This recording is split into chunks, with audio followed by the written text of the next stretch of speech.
Happy Labor's Day! Hi guys! Thank you for following and subscribing to my channel. And today may bago na naman tayong letter sender na pwede nating ikwento. Ito ang buhay ng OFW. Kahit saan ka man magtrabaho sa loob at labas ng bansa, isa lang ang sigurado, kailangan kumayod para sa ating pamilya dahil mahal natin sila. At mahal din magkasakit. Kailangan may pagkain sa pagkainan para magtrabaho. Dito magsisimula ang ating kwento sa ating letter sender. Bedtime Story by Kuya Marky. Kwento mo, share mo. Life at work. Lahat sasabihin with no hold bars. Okay, let's start. Dear Kuya Marky, salamat at napili nyo ang aking kwento. Maganda ang topic natin ngayon dahil Labor's Day. Ramdam ko paghihirap ng mga tao sa ibang bansa. Kahit naman dyan, pagpadala lang ng pera, okay na. Pero sana maalala nila kung saan nanggaling yun. Avid fan niyo po ako. Parati po akong nanonood at parati po akong nakikinig. Itawag niyo na lang po ako sa pangalang Ninya. 10 taon na ako dito sa Dubai. Marami na akong naranasan, na experience, naging kaibigan, pasakit, at lahat naramdaman ko na why may inspire kayo sa kwento ko. Minsan napapaisip ako pag mag-isa kung anong nangyayari sa Pilipinas. Minsan tinatawagan ko ang pamilya ko, ayun, busy, minsan may ginagawa, pero sana malala nila kung saan galing yung pera nila. Ako po ay domestic helper. Marami na akong among kasama, pero minsan maswerte na yung makakakuha ka ng mabait, matulungin na amo. Pero meron naman, di naman natin malalatang tao, lalo na ibang lahi yun. Ngayon, tumutulong ako sa negosyo ng kaibigan ng amo ko. Sure, nararamdaman ko yung nararanasan ng ibang domestic helper. Or di kaya, nangangamuhan, or minsan, naging waiter. Basta parting serbisyo para sa mga OFW. Hi! Anong gagawin natin ngayong day off natin ngayon? Tara, punta tayo sa park. Ano ba yan? Nakakatamad. Masarap humilata lang sa bahay. I'm sure pag lumabas tayo, gagastos na naman. Pero check ko, maligo ka na. Nangangamoy kipay ka na. Che! Amuyin mo pa. Mabango kaya to.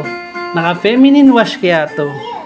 Naka-cologne para mabango and fresh.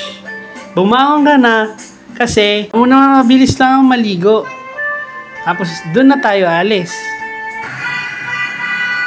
Hi traffic, ano ba yan? Ay nako, di ka pa nasanay. Sure makakarating din tayo sa paruroonan natin na hindi maraming tao. Oo nga. Sige lang, sige. Tagal pa ba tayo, Manong? Hindi na, mabilis lang to. Dami nga ng tao ngayon. Ano naman gagawin ko? Waliw ka kaya? Malay mo, makita mo crush mo. Tingin-tingin ka or mag-shopping. Or kung may kaibigan ka, magpalibre ka. Para di ka makagasto. Ay nako, wala ako sa mood. O siya, dito ka na at hintayin mo crush mo. Kahit na jowa ko. Kasi basta pag dumating at tumawag asawa ko, wag mong sabihin kung nasaan ako Parang nakita ko crush mo Wait lang, tawagin ko. Hoy! Hanap ka ng si Ninya si Ninya. Ako ba yun? Oo, ikaw yun, bingi. Sino pa nga ba? Tayo lang naman nila Ninya magkakilala dito sa ibang bansa. O dyan muna kayo alis na muna kami. Tara, mapaglibaliw na nga. Ayusin nyo Hala, nagkasabay pa tayo. Oo nga. Ano palang pinagkakabalahan mo? Eto, ganun pa rin. Iniisip ang pamilya ko sa probinsya. Ay nako, dapat iniiwanan mo na muna yan. Depende na lang pag tumawag. Ay nako, Ito nga pang tuition, gamot ng pamilya ko. Alam mo na, pag tumatanda, kaya ikaw, pag-ipon ka, malay mo magkita tayo. Ay naku, alam mo naman may. Hala, ano yan? Siguro may asawa ka na, ano? Sige lang. Bili tayo pagkain. The winner is... Teka muna. Para sa mga katulad kong nag-aalaga ng bata, ang payo ng mga doktor, try Nestle Bear Brand. 45. High in vitamin D, protein, calcium, tibay resistensya nutrients, with halal seal pa. Mura na, masarap pa. Kaya winner talaga ang batang matibay, tuloy ang tibay ng pangarap. Substitute milk is not suitable for infant feeding and is not a breast milk substitute. Consult your doctors about this. Yan, order ka na. Pabili nga ng siomai with rice and isang order ng chicken feet. Lagay lang ng konting sabaw. Ako naman isang double chicken, it's soup and gravy. Take out na lang para mas marami tayong makilala sa labas. The more the merrier, di ba? Ay naku. Wait lang po ng 15 minutes. Ano number mo? 16. Ako 15. Habang naghihintay, parang may tumatawag ata sa cellphone mo.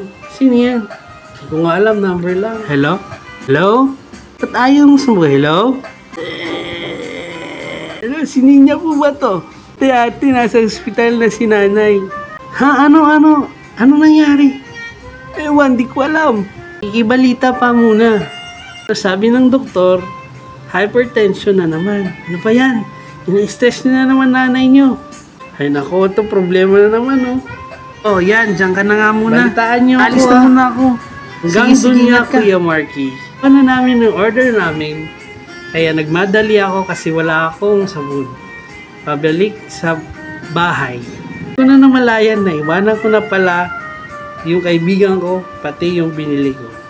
Ayun nga ang kwento ni Ninya. Naway gumaling ang nanay mo.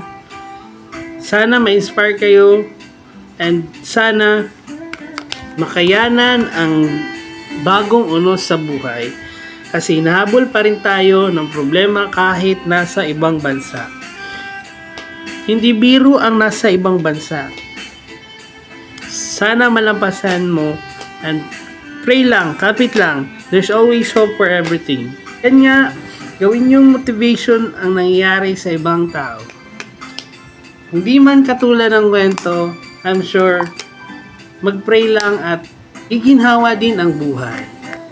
And please like, share, subscribe para always notify kayo sa kwentuhan. And thank you for watching. Subscribe.